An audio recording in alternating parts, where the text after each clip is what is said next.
Hello, scholars, and welcome to day 11 of the one and only Ivan. Can you believe it? I just love this book. It's going so quickly. So please join me on pages, let's say chapters 112 through 121, pages 238 to 258. So today we have 20 pages to read, which are short pages, so we can do it. Okay. Let's start, as we always do with our one and only Ivan lessons, with a quick write. Write about a time in your life you were both happy and sad about something that happened in your life. I'm feeling a little happy and sad about something right now, so I'm going to write that. Go ahead, take a few minutes and write.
Okay, friends. If you need a little bit more time, go ahead and pause your device and keep writing. Okay, so as I said, I'm feeling happy and sad about something right now. I'm feeling happy and sad right now because I'm about to have a baby. I'm happy about my baby. I'm super excited, but I'm also sad about being gone for a few months. I'm going to miss my students. So that makes me feel happy and sad at the same time.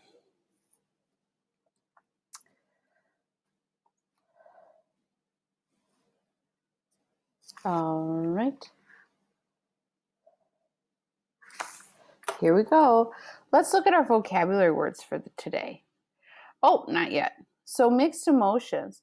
When you have mixed emotions about something, you are feeling two or more things at the same time. Excited and nervous, maybe for like the first day of school. Happy and sad, just kind of like what we talked about. Curious, but also afraid. So if you see something that's kind of spooky and you want to look at it, but then it's kind of scary too. Okay, so this is a review from last week. Our first word is spacious. What's the word?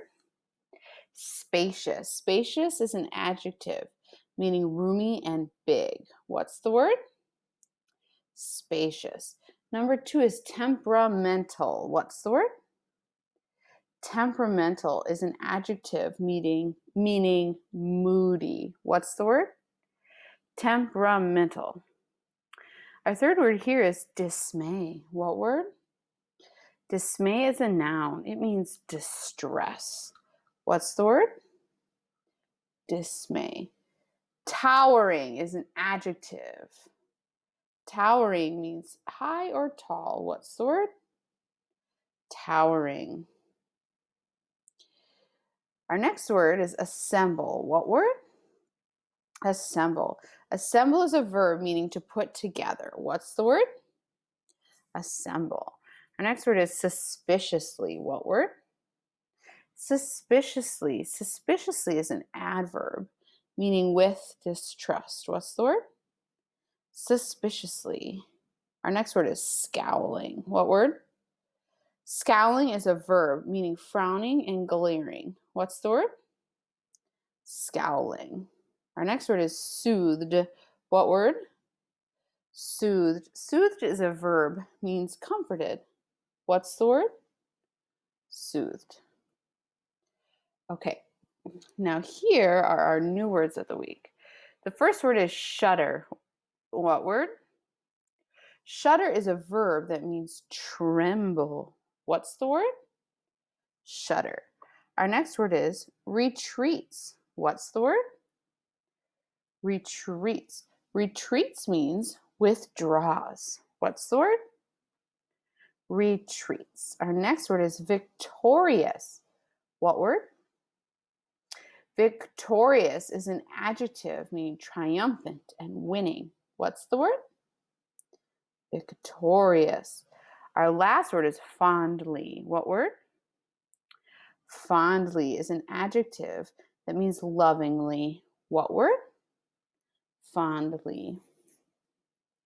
Okay. Now, let's look at this vocabulary section here because this is a tricky one.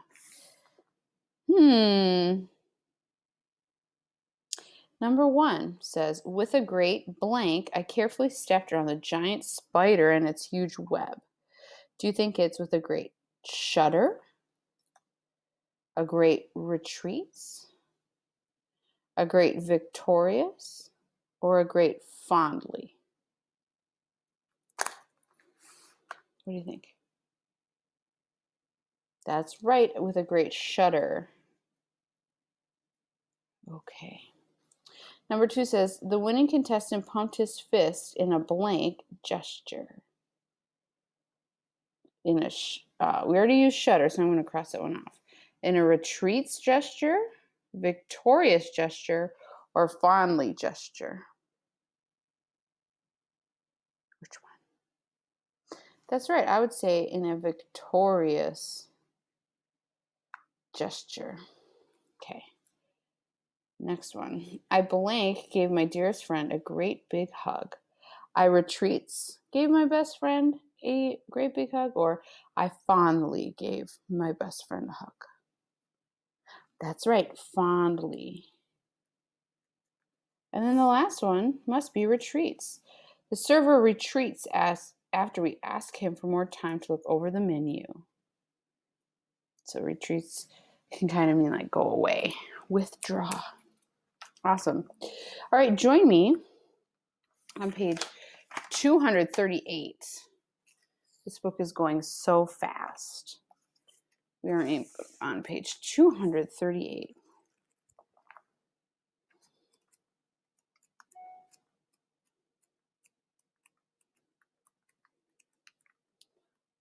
So far, I can't even find it. Okay, 238, training. If you need more time to find page 238, please pause your device. I really would like you to be reading along with me. Okay, here we go. Training. The woman leads Ruby to the box. She places an apple inside. Good girl, Ruby, she says kindly. Don't be afraid. Ruby inspects the box with her trunk. The woman makes a clicking sound with a little piece of metal she is holding in her hand. She gives Ruby a piece of carrot. Each time Ruby touches the box, she gets a click and a treat. Why is she making that clicking noise? I ask Bob. They do that to dogs all the time, Bob says. I can tell he doesn't approve. It's called clicker training. They want Ruby to associate the noise with the treat. When she does something they want, they make that noise. Great job, Ruby, the woman says. You're a quick study. After many clicks and carrots, she takes Ruby back to her cage. Why is that lady giving me carrots when I touch the box? Ruby asks me. I think she wants you to go inside, I explain. But there's nothing inside, Ruby says, except an apple. Inside that box, I say, is the way out. Ruby tilts her head. I don't get it. See the picture of the red giraffe on the box? I think the lady is from the zoo, Ruby. I think she is getting ready to take you there.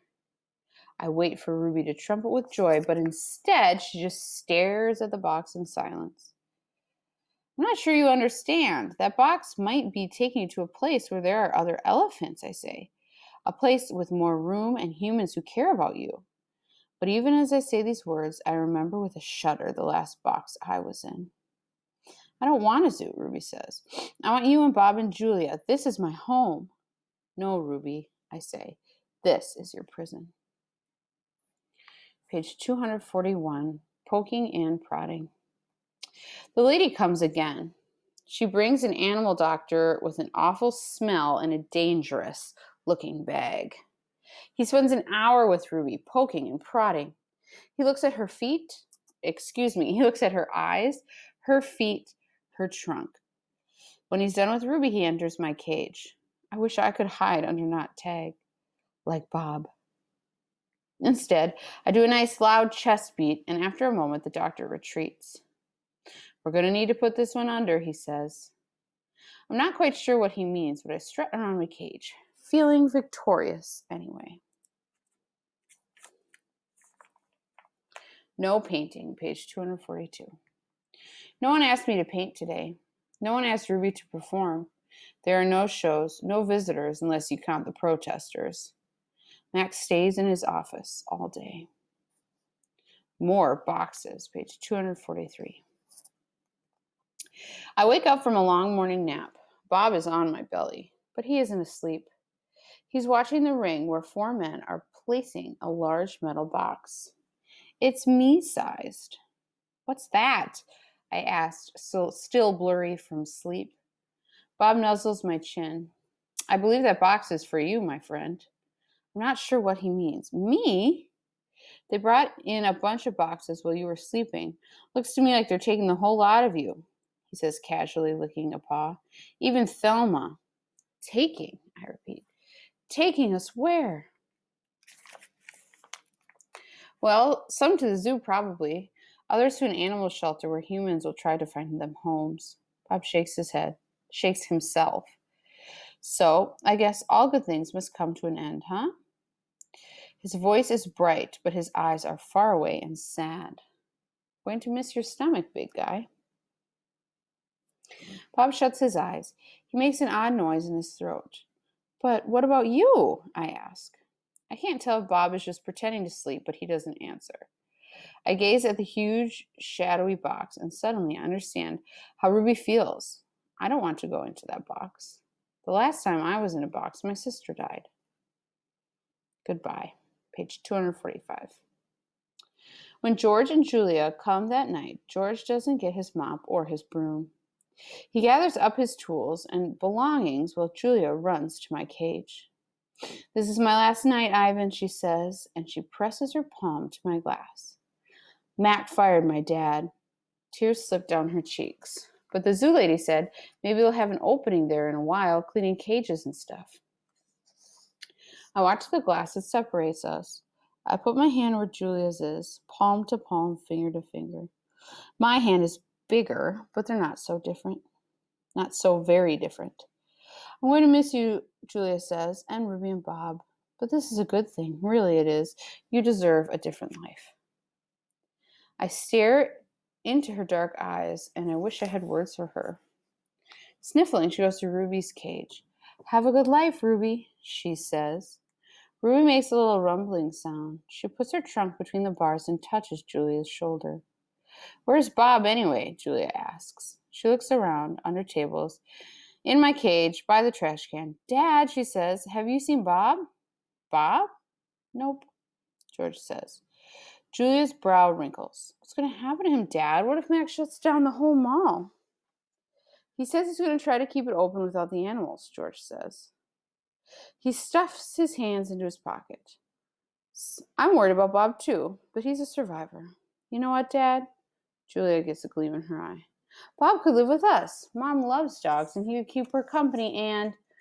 Jules, I'm not even sure I have a job yet. I may not even be able to feed you, let alone some mutt. My dog walking money. Sorry, Jules. Julia nods. I understand. She starts to leave, then runs back to my cage. I almost forgot. This is for you, Ivan. She slips a piece of paper into my cage. It's a drawing of Ruby and me. We're eating yogurt raisins. Ruby is playing with another baby elephant, and I'm holding hands with a lovely gorilla. She has red lips and a flower in her hair. I look, as I always do in Julia's pictures, like an elegant fellow, but something is different about this drawing.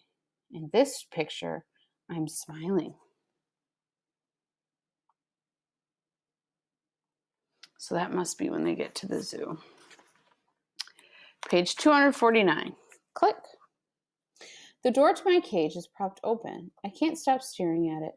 My door, open. The giant box has been moved, and it's open too. The humans have pushed it up against my doorway. If I walk through my door, I enter the box. The zoo lady, whose name is Maya, is here again. Click, yogurt raisin. Click, tiny marshmallow. Click, ripe papaya. Click, apple slice. Hour after hour, click after click. I look over at Ruby. She waits to see what I will do. I touch the box. I sniff the dark interior where a ripe mango awaits. Click, click, click. I have to do it. Ruby is watching me from between the bars of her cage, and this box is the way out. I step inside. All right, scholars. So even though Ivan didn't feel like stepping into the cage because he was afraid, he did it, and he used his fortitude because he knew that Ruby was watching him. So that's a sign of a great leader. So today, you have a few things to do. You need to read pages 251 to 258. Okay. And then finish the packet pages for chapters 112 through 121. All right. And then finish these 2 pages. Make sure that you upload your picture to our Google Classroom. Happy reading, friends, and I'll see you next time in reading.